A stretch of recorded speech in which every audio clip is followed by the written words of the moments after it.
pengagungan terhadap Raja Purnawarman. Prasasti ini pertama kali ditemukan pada tahun 1947 oleh Tobagus Rosian dan diteliti pada tahun 1947. Pengertian dalam aksara dari prasasti yaitu 1. Vikranto Yam Fani Pateh Prabu Satya Parakramah, yang berarti inilah tanda keperwiraan, keagungan dan keberanian yang sesungguhnya dari Raja Dunia.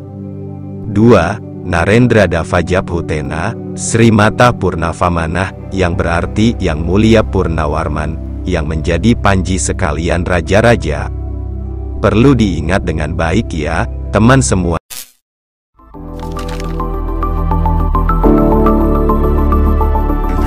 Kak Kloy. Kerajaan Tarumanagara atau Kerajaan Taruma adalah salah satu kerajaan tertua di Nusantara yang meninggalkan bukti arkeologi. Pada masa kejayaannya, Kerajaan Tarumanagara pernah menguasai Jawa Barat. Kerajaan ini pernah berkuasa di wilayah barat Pulau Jawa pada abad ke-4 sampai abad ke-7 Masehi. Berbeda dengan Kerajaan Sriwijaya yang menguasai kekuasaan se-Asia Tenggara pada zamannya. Banyak juga tafsir-tafsir mengenai Kerajaan Tarumanagara yang dianggap fiktif dan dibuat-buat. Sebenarnya bagaimana sejarah Kerajaan Sriwijaya, dan apa bukti datanya secara benar tentang Kerajaan Tarumanagara? Hai teman semuanya, berjumpa lagi bersama Mr. Kloy. Senang hati dan penuh rasa syukur untuk bisa belajar bersama dan tumbuh bersama, sekaligus masih bisa membahas segala hal yang ada dalam kehidupan di dunia ini. Teman semuanya, ketahuilah, jika kita ingin berbicara tentang Tarumanagara atau dalam bahasa Sunda Kerajaan Taruma, adalah kerajaan tertua kedua di Nusantara setelah Kerajaan Kutai, yang meninggalkan bukti arkeologi. Kerajaan ini pernah berkuasa di wilayah barat dari Pulau Jawa pada abad ke-5 sampai abad ke-7 Masehi.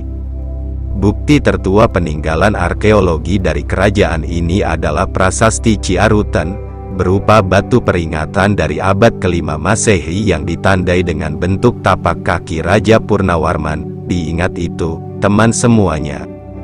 Kemudian, teman semuanya, ketahuilah, terdapat 7 bukti prasasti yang berhubungan dengan Kerajaan Tarumanagara ditemukan di daerah Jawa Barat, Jakarta dan Banten. Prasasti tersebut diantaranya adalah Prasasti Ciarutan, Kebon Kopi, Jambu, Pasir Awi, dan Muara Cianten di dekat Bogor, Prasasti Tugu di Jakarta Utara, dan Prasasti Cidanghiang di Pandeglang, Banten. Perlu diingat dengan baik ya, teman semuanya. Lebih jauh lagi, menyelami dengan tenang dan sungguh-sungguh pengertian tentang sumber asli dari sejarah Kerajaan Tarumanagara. Teman semuanya, ketahuilah, dalam pengertian data arkeologi sejarah Kerajaan Tarumanagara bersumber dari sejumlah prasasti yang berasal dari abad ke-5 Masehi. Prasasti tersebut diberi nama berdasarkan lokasi penemuannya, yaitu Prasasti Ciarutan, Prasasti Pasir Koleangkap, Prasasti Kebon Kopi, Prasasti Tugu, Prasasti Pasir Awi, Prasasti Muara Cianten, dan Prasasti Cidanghiang. Prasasti menyebutkan nama raja yang berkuasa adalah Purnawarman. Diingat itu, teman semuanya. Selanjutnya, memahami dengan baik dan benar pengertian sumber dari Prasasti Kebon Kopi disebut juga Prasasti Tapak Gajah. Teman semuanya, ketahuilah, lokasi prasasti ini di Desa Ciarutan Ilir, Kecamatan Cibungbulang, Kabupaten Bogor. Prasasti ini ditemukan pada awal abad 19 oleh N.W. Huppermans, tertulis pada bongkahan Andesitrata dengan aksara Palawa dan bahasa Sanskerta, dinamakan Prasasti Tapak Gajah karena diapit oleh sepasang gambar kaki telapak gajah. Pahatan pada prasasti ini tidak terlalu dalam sehingga seiring dengan bertambahnya waktu, tulisan pada prasasti sulit untuk terbaca. Berikut ini penjelasan dalam aksara. Jaya Visalasya Tarum, Andra, Syaha, Set Ina, Aira, Fatabasya Vibatidam Padatfaya, yang artinya, di sini tampak sepasang tapak kaki, yang seperti tapak kaki Airawata, gajah penguasa Taruma, yang agung dalam kekuasaan dan kejayaan. Perlu diingat dengan baik ya, teman semuanya. Selanjutnya, memahami dengan baik dan benar prasasti Tugu. Teman semuanya, ketahuilah jika berbicara tentang lokasi, maka saat ini prasasti Tugu di Kampung Batu Tumbuh, Kelurahan Tugu, Koja, Jakarta Utara. Prasasti ini keluar pada masa pemerintahan Punawarman, ditemukan pada abad ke-10 Masehi, tertulis dalam bahasa Sanskerta, aksara Palawa dalam bentuk sloka dengan metrum anustup. Dari sekian prasasti yang ditemukan saat pemerintahan Raja Purnawarman, prasasti Tugu adalah yang terlengkap walaupun tidak menuliskan angka tahun. Prasasti Tugu menerangkan penggalian Sungai Candrabaga oleh Raja di Rajaguru dan penggalian Sungai Gomati sepanjang 6.112 tombak atau 12 km oleh Purnawarman pada tahun ke-22 masa pemerintahannya. Penggalian sungai tersebut merupakan gagasan untuk menghindari bencana alam berupa banjir yang sering terjadi pada masa pemerintahan Purnawarman, dan kekeringan yang terjadi pada musim kemarau. Perlu diingat dengan baik ya, teman semuanya. Selanjutnya, memahami dengan baik dan benar sejarah awal, prasasti Cidanghyang disebut juga prasasti Munjul. Teman semuanya, ketahuilah, lokasi prasasti ini di Desa Lebak, Kecamatan Munjul, Kabupaten Pandeglang. Lokasinya masih in situ, ditemukan di tepi Cidanghyang. Pada prasasti ini tertulis dalam bahasa Sanskerta, dengan aksara Palawa dan metrum anustup, tampak keausan dan permukaan yang ditutupi lumut pada permukaan prasasti ini, namun tulisan masih dapat dibaca. Isi dari prasasti ini merupakan pujian dan pengagungan terhadap Raja Purnawarman. Prasasti ini pertama kali ditemukan pada tahun... Maaf sebelumnya, agar kanal YouTube ini terus berkembang, dan teman semuanya merasa puas dan merasakan dampak yang baik, dengan kerendahan hati izinkanlah kami memohon untuk mensubscribe channel ini, memberikan like apabila menyukai tontonan ini dan berkomentar apa saja. Sesuatu hal yang sangat besar untuk berkembangannya kanal YouTube ini apabila teman semuanya tidak keberatan untuk melakukannya, agar konten ini tetap setia memberikan informasi dan hal-hal yang akurat, benar, profesional dan tanpa konspirasi sehingga generasi-generasi penerus tetap kritis dan bijaksana memaknai hal yang penting dalam kehidupan ini sebagai generasi bangsa. 1947 oleh Tobagus Rosian dan diteliti pada tahun 1947. Pengertian dalam aksara dari prasasti yaitu 1. Vikranto Yamvanipateh Prabu Satyapara-kramah, yang berarti inilah tanda keperwiraan, keagungan dan keberanian yang sesungguhnya dari Raja Dunia. 2. Narendra Davajabhutena Srimata Purnavamanah, yang berarti yang mulia Purnawarman, yang menjadi panji sekalian raja-raja. Perlu diingat dengan baik ya, teman semuanya. Selanjutnya, memahami dengan baik dan benar pengertian dari prasasti Ciarutan. Teman semuanya, ketahuilah, jika berbicara prasasti Ciarutan, prasasti tersebut berlokasi di Desa Ciarutan, Kecamatan Cibungbulang, Kabupaten Bogor, ditemukan di aliran Ciaruten, Bogor pada tahun 1863. Prasasti ini terbagi menjadi dua bagian yaitu prasasti Ciaruten A yang tertulis dengan bahasa Sanskerta dan aksara Palawa terdiri atas 4 baris puisi India, irama anustup, dan prasasti Ciaruten B berisikan goresan telapak kaki dan motif laba-laba yang belum diketahui maknanya. Menurut juru kunci prasasti Ciaruten, simbol yang terdapat pada prasasti tersebut menandakan Raja Purnawarman yang gagah perkasa dan berkuasa. Prasasti ini memiliki ukuran 2 meter dengan tinggi 1,5 meter, berbobot 8 ton. Pengertian aksara dari prasasti ini yaitu, baris pertama, Vikrantasya Vanipateh. Baris kedua, Srimata Purnavamanah. Baris ketiga, Tarumana Garendrasya. Baris keempat, Visnor, Iva Padatvayam, yang artinya, inilah sepasang telapak kaki, yang seperti telapak kaki Dewa Wisnu, ialah telapak kaki yang mulia Purnawarman, raja di negara Taruma, Tarumanagara, raja yang gagah berani di dunia. Berdasarkan pesan yang terdapat pada prasasti Ciaruten, kita mengetahui bahwa prasasti ini dibuat pada abad ke-5 dan menginformasikan bahwa pada masa lalu terdapat kerajaan Tarumanagara yang dipimpin oleh Raja Purnawarman yang memuja Dewa Wisnu yang telah dipengaruhi oleh kebudayaan India dan terbukti pada nama raja yang berakhiran Warman, alih bahasa dari Farman, serta tapak kaki yang menandakan kuasa pada zamannya. Pada tahun 1863, prasasti ini sempat hanyut diterjang banjir sehingga tulisan yang ada menjadi terbalik. Kemudian pada 1903 prasasti ini dikembalikan ke tempat semula, dan pada 1981 barulah prasasti ini dilindungi. Diingat itu, teman semuanya.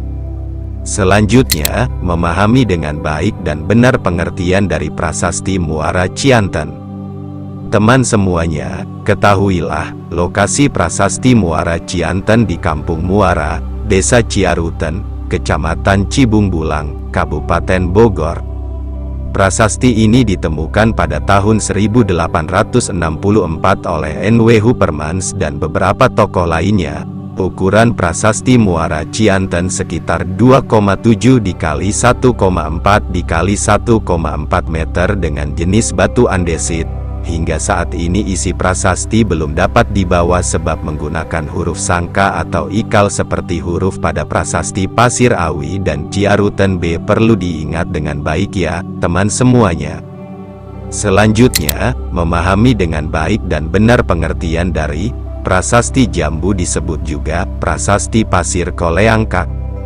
Teman semuanya, ketahuilah, Maaf sebelumnya, mengingatkan kembali untuk kedua kalinya, agar kanal YouTube ini terus berkembang, dan teman semuanya merasa puas dan merasakan dampak yang baik. Dengan kerendahan hati izinkanlah kami memohon untuk mensubscribe channel ini, memberikan like apabila menyukai tontonan ini dan berkomentar apa saja.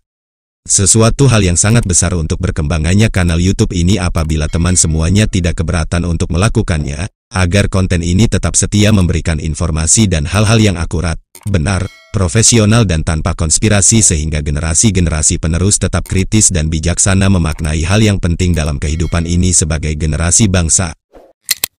Prasasti Jambu di Desa Parakan Muncang, Kecamatan Nanggung, Kabupaten Bogor. Tempat ditemukannya prasasti ini merupakan perkebunan karet sadeng jambu pada masa kolonial Belanda.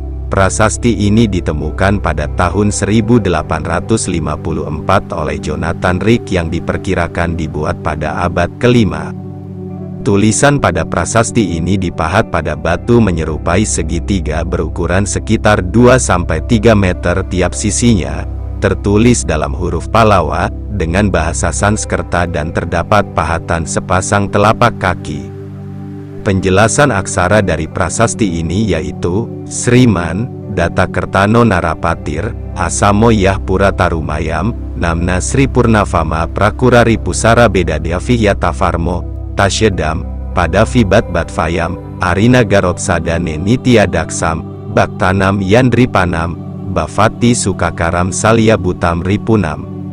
Arti dari aksara ini yaitu, gagah, mengagumkan dan jujur terhadap tugasnya adalah pemimpin yang tiada taranya, yang termasyhur Sri Purnawarman, yang sekali waktu, memerintah di Taruma, dan yang baju zirahnya terkenal tidak dapat ditembus senjata musuh. Ini adalah sepasang telapak kakinya yang senantiasa berhasil menggempur kota-kota musuh. Hormat kepada para pangeran, tetapi merupakan duri dalam daging bagi musuh-musuhnya. Diingat itu, teman semuanya. Selanjutnya, memahami dengan baik dan benar pengertian dari sumber asing. Teman semuanya, ketahuilah, sumber berita lain yang membuktikan berdirinya kerajaan Tarumanagara berasal dari berita Cina, berupa catatan perjalanan Fahian, penjelajah dari Cina, dalam bentuk buku dengan judul Fakuochi, menyebutkan bahwa pada awal abad ke-5 Masehi, di Yepoti banyak orang Brahmana dan animisme. Pada tahun 414 Masehi, Fahien datang ke tanah Jawa untuk membuat catatan sejarah Kerajaan Tulomo, Kerajaan Tarumanagara, dan singgah di Yepoti selama 5 bulan. Selain itu, berita dinasti Sui menuliskan bahwa pada tahun 528 dan 535, utusan Tulomo telah datang dari sebelah selatan. Berita dinasti Tang menuliskan bahwa pada tahun 666 dan 669 utusan Tulomo telah datang. Dari berita tersebut dapat diketahui bahwa kerajaan Tarumanagara berkembang antara tahun 400 sampai 600 Masehi, yang pada saat itu masa kepemimpinan Raja Purnawarman dengan wilayah kekuasaan hampir seluruh Jawa Barat. Diingat itu, teman semuanya, selanjutnya, memahami dengan baik dan benar pengertian dari naskah Wangsakerta. Teman semuanya, ketahuilah, naskah Wangsakerta menjadi polemik di kalangan sejarawan, sebab naskah-naskah ini diragukan keasliannya sehingga sulit untuk dijadikan patokan sejarah. Sebelumnya, pada tahun 1980-an polemik di majalah Surat Kabar kalangan arkeolog terjadi bahkan sampai diangkat ke percaturan nasional. Penulisan naskah Wangsakerta diklaim berlangsung selama 21 tahun di bawah pimpinan Pangeran Wangsakerta menggunakan kertas daluang dan tinta hitam dan bertahan selama 100 tahun sehingga dapat dikatakan bahwa naskah yang ada di Museum Sri Baduga merupakan naskah salinan. Isi dari naskah ini mendeskripsikan mengenai sejarah pulau-pulau di Nusantara, bahkan uraian sejarah tertulis lengkap dan terperinci mulai dari kerajaan-kerajaan yang ada di Nusantara hingga daftar raja-raja yang memerintah lengkap beserta angka tahun pemerintahannya tertulis secara rinci. Naskah Wangsakerta terdiri atas 5 karangan dengan judul Carita Parahyangan, Nagara Krebumi, Pustaka Dwipantara Parwa, Pustaka Pararatuan, Pustaka I Bumi Jawa Dwipa dan Pustaka Rajia-Rajia I Bumi Nusantara. Polemik muncul sebab naskah-naskah ini mirip tulisan buku sejarah modern dan begitu lengkap. Diingat itu, teman semuanya.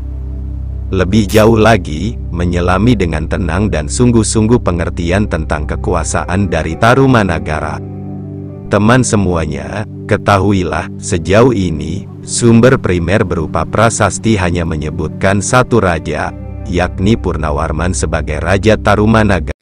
Maaf lagi sebelumnya, mengingatkan kembali untuk yang terakhir kali, agar kanal YouTube ini terus berkembang, dan teman semuanya merasa puas dan merasakan dampak yang baik. Dengan kerendahan hati izinkanlah kami memohon untuk mensubscribe channel ini, memberikan like apabila menyukai tontonan ini dan berkomentar apa saja. Sesuatu hal yang sangat besar untuk berkembangannya kanal YouTube ini apabila teman semuanya tidak keberatan untuk melakukannya, agar konten ini tetap setia memberikan informasi dan hal-hal yang akurat, benar, profesional dan tanpa konspirasi sehingga generasi-generasi penerus tetap kritis dan bijaksana memaknai hal yang penting dalam kehidupan ini sebagai generasi bangsa. Terima kasih. Ki Ika Kloy, tumbuh bersama. Silsilah nenek moyang maupun keturunan Purnawarman sama sekali tidak disebutkan dalam prasasti manapun. Naskah Wangsakerta yang konon pernah disusun pada abad ke-17 setelah era kerajaan Tarumanagara menyebutkan setidaknya terdapat 12 raja yang pernah memimpin Tarumanagara. Diawali dengan Jaya Singawarman sebagai raja pertama dan diakhiri oleh Linggawarman sebagai raja terakhir. Masih menurut Wangsakerta, kerajaan Tarumanagara jatuh pada menantu dari putri sulungnya yaitu Tarusbawa dari kerajaan Sunda. Tarusbawa lebih menginginkan kerajaannya sendiri yaitu Sunda. Namun, hal tersebut tidak dapat dibuktikan secara pasti kapan kerajaan Tarumanagara berakhir mengingat naskah Wangsakerta baru ditulis 1000 tahun setelah kejadian sebenarnya. Perlu diingat dengan baik ya, teman semuanya. Lebih jauh lagi, menyelami dengan tenang dan sungguh-sungguh pengertian tentang kehidupan di Tarumanagara. Teman semuanya, ketahuilah kehidupan politik pada masa kerajaan Tarumanagara diketahui berdasarkan prasasti yang telah ditemukan. Berdasarkan prasasti tersebut, Raja yang berhasil meningkatkan kehidupan rakyat adalah Raja Purnawarman yang dibuktikan dalam prasasti Tugu yang menuliskan bahwa penggalian kali yang dilakukan membuat kehidupan rakyat makmur dan merasa aman. Selanjutnya, kondisi sosial pada masa pemerintahan Raja Purnawarman terus meningkat dengan memperhatikan kedudukan kaum Brahmana sebagai tanda penghormatan kepada para dewa. Agama yang dianut oleh Raja Purnawarman dan rakyatnya adalah Hindu Siwa dengan kaum Brahmana sebagai pemegang peran penting dalam upacara. Sikap toleransi beragama pada masa ini cukup tinggi dibuktikan dengan adanya agama Buddha dan agama nenek moyang, animisme. Prasasti Tugu menuliskan bahwa Raja Purnawarman membuat terusan sepanjang 6.122 tombak yang dipergunakan sebagai sarana lalu lintas pelayaran dan perdagangan dengan daerah sekitarnya Kalimalang. Hal ini menandakan kehidupan ekonomi rakyatnya tertata rapi. Selain itu, kehidupan budaya pada masa itu sudah berada di dalam taraf tinggi yang ditandai dengan teknik dan cara penulisan huruf-huruf dari prasasti yang memperlihatkan perkembangan budaya tulis-menulis. Perlu diingat dengan baik ya, teman semuanya. Lebih jauh lagi, menyelami dengan tenang dan sungguh-sungguh pengertian tentang Tarumanagara. Teman semuanya, ketahuilah, berikut ini penjelasannya. 1. Nama situs, Kampung Muara dengan artefaknya adalah menhir, batu dakon, arca batu tidak berkepala, struktur batu kali, kuburan tua. 2. Nama situs, Ciampea dengan artefaknya adalah arca gajah, batu, keterangan rusak berat, arca keterangan terbuat dari batu kapur, 3 arca berdiri, arca raksasa, arca dewa.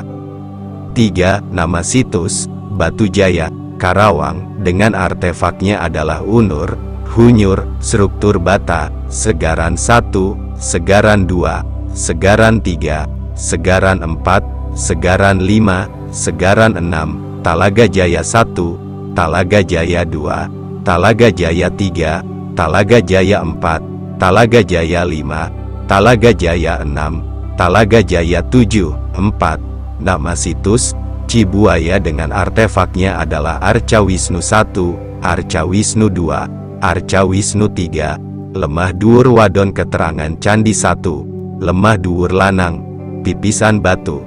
Diingat itu, teman semuanya.